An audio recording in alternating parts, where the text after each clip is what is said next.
Assalamualaikum warahmatullahi wabarakatuh. Kembali lagi di channel A Slice of Science. Kali ini kita akan membahas bab 7 tentang interaksi makhluk hidup dengan lingkungan. Di manakah kamu tinggal? Tentu ada dari kalian yang tinggal di daerah perkotaan dan juga ada yang tinggal di daerah pedesaan. Setiap makhluk hidup memerlukan tempat untuk tinggal, atau di dalam IPA kita biasa menyebut dengan istilah habitat atau lingkungan. Lingkungan yang dimaksud adalah kombinasi antara kondisi fisik yang mencakup keadaan sumber daya alam seperti tanah, air, energi surya, mineral, flora dan fauna yang tumbuh di atas tanah maupun yang berada di dalam lautan. Ilmu yang mempelajari hubungan antara makhluk hidup dengan lingkungan biasa disebut dengan ekologi. Di ekologi ini yang akan dipelajari adalah ekosistem, yaitu suatu sistem ekologi yang terbentuk oleh hubungan timbal balik dan saling mempengaruhi antara makhluk hidup dengan lingkungannya. Ada kata kuncinya, yaitu hubungan timbal balik dan saling mempengaruhi. Berarti nanti makhluk hidup akan mempengaruhi lingkungan, begitu juga sebaliknya, lingkungan juga akan mempengaruhi makhluk hidup. Komponen dari ekosistem ada dua jenis, yaitu komponen biotik dan komponen abiotik. Kita bahas terlebih dahulu tentang komponen biotik. Komponen biotik adalah komponen yang terdiri dari makhluk hidup. Contohnya ada manusia, ada hewan, ada tumbuhan, dan juga ada mikroba atau organisme yang ukurannya sangat kecil. Sedangkan komponen abiotik adalah komponen yang terdiri dari benda-benda mati. Contohnya ada tanah, ada air, udara, suhu, dan sinar matahari. Selain contoh komponen abiotik ini, masih ada komponen-komponen abiotik lain yang ada di sekitar kita.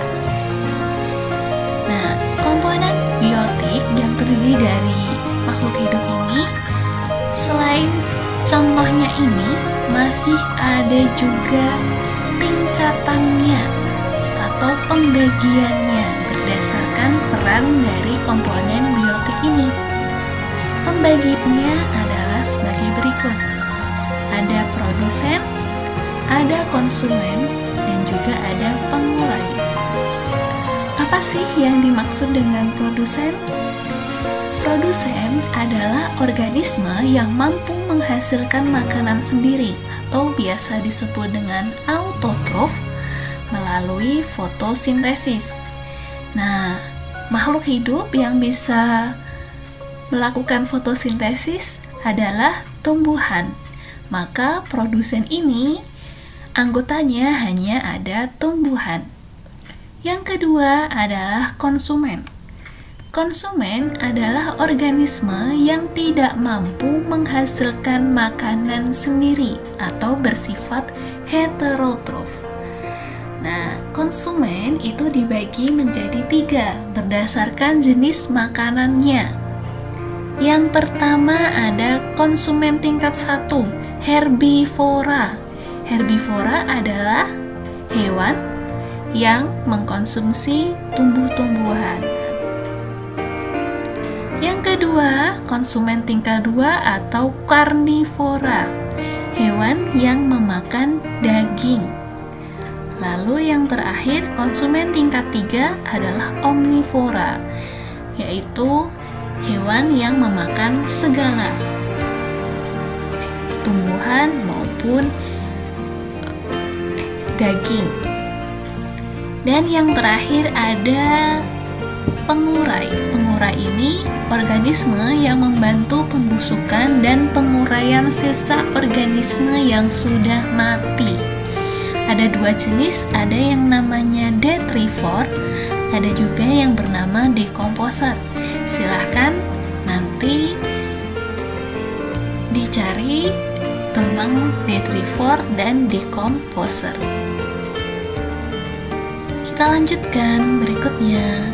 Nah, di sini ada yang namanya satuan ekosistem. Satuan ekosistem dimulai dari yang namanya individu terlebih dahulu. Individu ini adalah satu jenis organisme saja, terdiri dari satu jenis, satu ekor atau sepohon saja. Namanya individu, satu saja. Naik berikutnya adalah populasi. Populasi itu adalah kumpulan individu yang sejenis. Di sini ada mencit, individunya mencit, maka populasinya ada 4 ekor mencit. Lanjut, komunitas. Komunitas itu adalah kumpulan populasi yang berbeda. Di sini ada mencit, ada tumbuhan, ada juga burung. Selanjutnya ada ekosistem.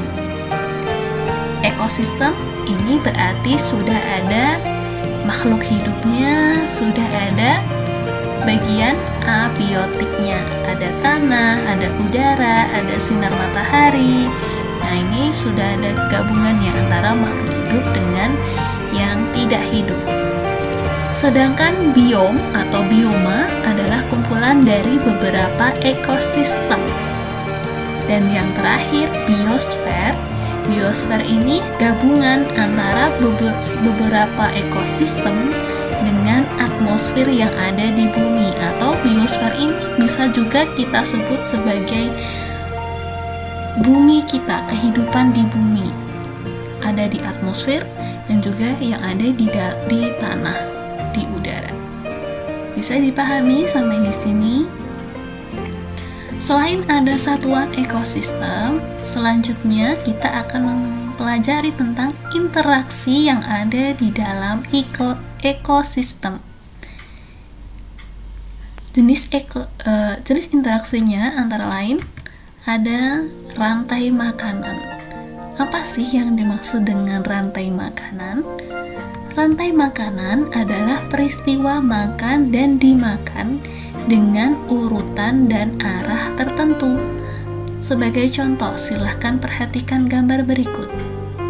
Tadi dimulai dari produsen yang bisa menghasilkan makanan melalui fotosintesis, dimakan oleh konsumen tingkat 1, dimakan lagi oleh konsumen tingkat 2, dimangsa lagi oleh konsumen tingkat 3.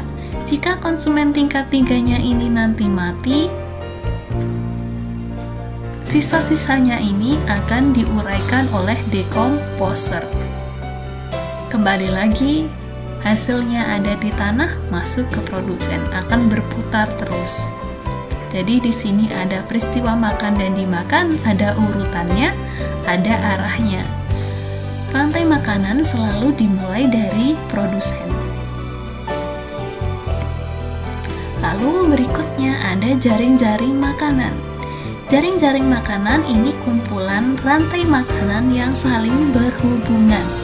Silahkan perhatikan di sini. Nah, ini ada banyak sekali rantai makanan yang berhubungan. Bisa kita cek dari ini terlebih dahulu. 1. Rumput dimakan oleh ulat, dimakan oleh ayam. Ayam dimakan oleh ular. Selesai. Berarti sudah ada 1 rantai makanan.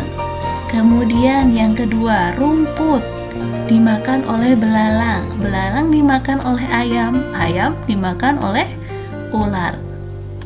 Ular dimakan oleh siapa? Tidak ada, maka sudah ada 2 rantai makanan.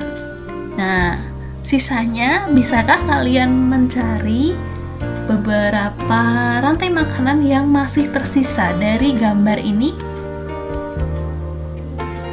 Silahkan dicari sendiri ya, dilanjutkan. Berikutnya ada aliran energi. Aliran energi adalah proses mengalirnya energi dari matahari sampai nanti ke yang terakhir, dekomposer.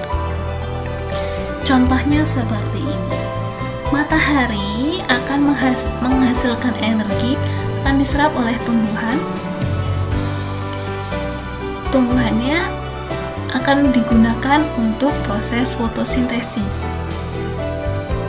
Lalu hasilnya akan dimakan oleh hewan herbivora. Lalu dimakan oleh yang karnivora. Selalu berputar. Energinya akan ditransferkan sampai nanti yang terakhir ada di dekomposer. Energi mengalir dari matahari dan keluar sebagai panas. Bisa dipahami? Jadi energi dari matahari ini akan selalu mengalir berurutan sesuai dengan rantai makanan, sesuai dengan jaring-jaring makanan urutannya, sampai nanti di bagian akhir sampai ke dekomposer yang terakhir. Namun saat mengalir, pada aliran energinya ini, tidak semua energi yang dihasilkan oleh matahari bisa terserap oleh tumbuhan. Begitu juga berikutnya ketika dikonsumsi oleh hewan herbivora, ketika dikonsumsi oleh hewan karnivora, itu tidak semuanya bisa diserap oleh tubuh. Ada yang keluar sebagai panas, heat. Nah, karena ada yang keluarnya ini, maka muncullah sebuah piramida makanan. Piramida makanan adalah komposisi rantai makanan yang semakin ke atas jumlahnya semakin sedikit. Sebagai contoh seperti ini. Tingkat trofik 1 berisi produsen. Jumlahnya sangat banyak, energinya sangat banyak. Kemudian naik ke tingkat trofik 2 di mana dikonsumsi. Isinya adalah konsumen tingkat 1. Jumlahnya lebih sedikit dibandingkan produsen. Naik lagi ke tingkat tropik ketiga berisi konsumen tingkat 2. Jumlahnya sama, makin sedikit, semakin sedikit sampai di puncaknya. Nah, inilah yang dinamakan oleh piramida makanan. Terjadi karena jumlah energi yang diserap oleh tingkat trofik berikutnya semakin berkurang.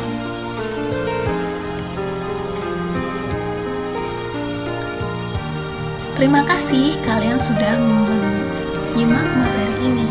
Sampai bertemu di video berikutnya. Wassalamualaikum